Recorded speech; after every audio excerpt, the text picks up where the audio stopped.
As I'm filming this, it is day 64 of lockdown in South Africa. And I have to admit that the waves of insanity have finally cracked me open like an eggshell. There are days when I'm completely chilled, accepting of the situation, hopeful and happy. And then there are days full of fear, depression, anger, and dangerous self-pity. Now, the one thing that has always helped me keep my head above water and just bring myself towards myself is an attitude of gratitude. I highly recommend you watch this video in the hopes that you and I may catch ourselves before we spiral out of control. Gratitude is the awareness of being thankful for everything in your life. It is the deep appreciation of all that you encounter, all that you are, and all that you are able to do. Now, it is so easy to feel #blessed in the great moments of life. When you are mid-jaw with your friends in the club, when you are being showered with gifts on special occasions, or when you have that 5-course spread on Christmas Day. But what about when everything is quiet and dull? When you are facing your worst fears? When you are experiencing unbearable change? Those are the times when turning to gratitude may be most beneficial. There is an undeniable link between gratitude and happiness.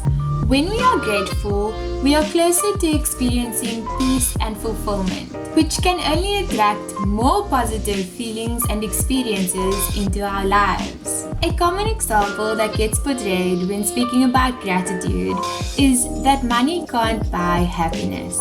Now, of course, there will be those skeptics who believe that money will solve all of their problems. And for those who live below the poverty line, this may certainly be true. So why is it then that those of us who are financially secure and who live comfortably, dare I say luxuriously even, because well, if I had to expose some of you are watching YouTube right now, which requires the internet, which requires a device that can attain the internet. You see where I'm going with this? Why is it that us privileged folk still feel a certain sorrowful emptiness that money or material things cannot fill? A simple answer, a very diluted answer, is a lack of gratitude.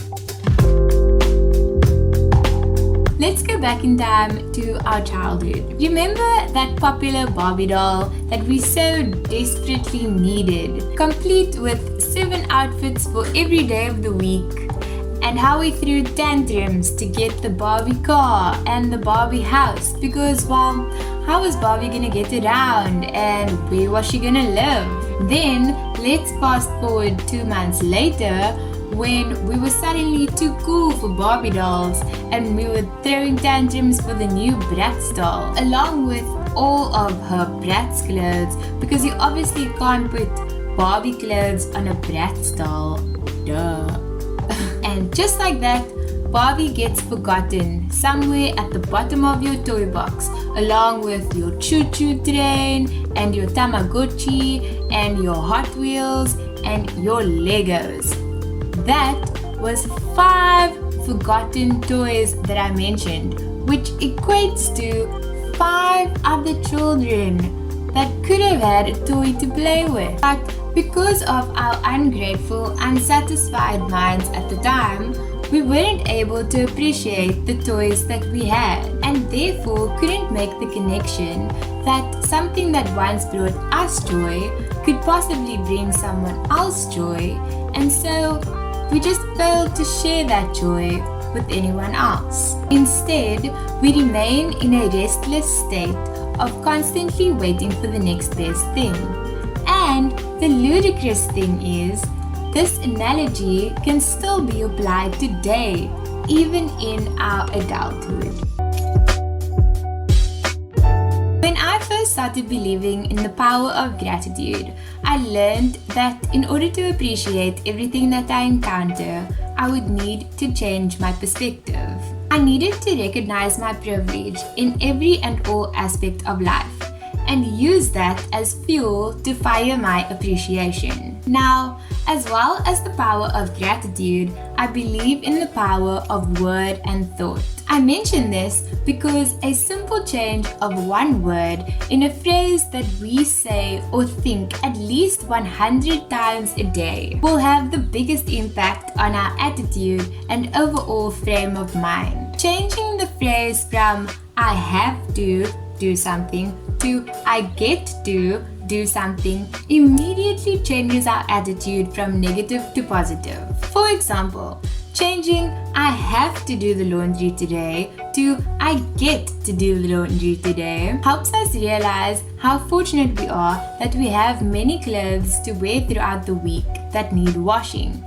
It also helps us realize that we are fortunate enough to have washing machines so that we don't have to wash our clothes by hand.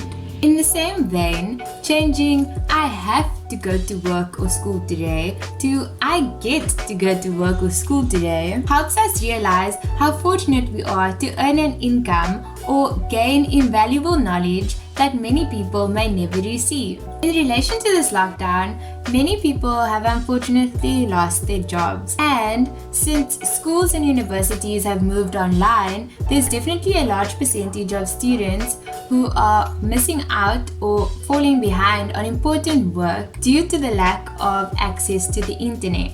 When we count our blessings, we realize how lucky we are to be able to do absolutely anything. And that appreciation transforms into peace, satisfaction, and ultimate happiness. This, in turn, has a domino effect on our mental, emotional, and physical well-being, which inevitably will overflow into our relationships with others. My name is Jamie-Lee Benjamin. I'm so grateful that you have watched this video. Thank you for sharing your time and your energy with me. I would appreciate it if you could like this video and subscribe to the channel. Also, turn on the post notifications by clicking the bell next to the subscribe option. Apparently that helps you to find my videos. Anyway, thank you for being exactly who you are, and as always, I'm sending you all of my love and my light.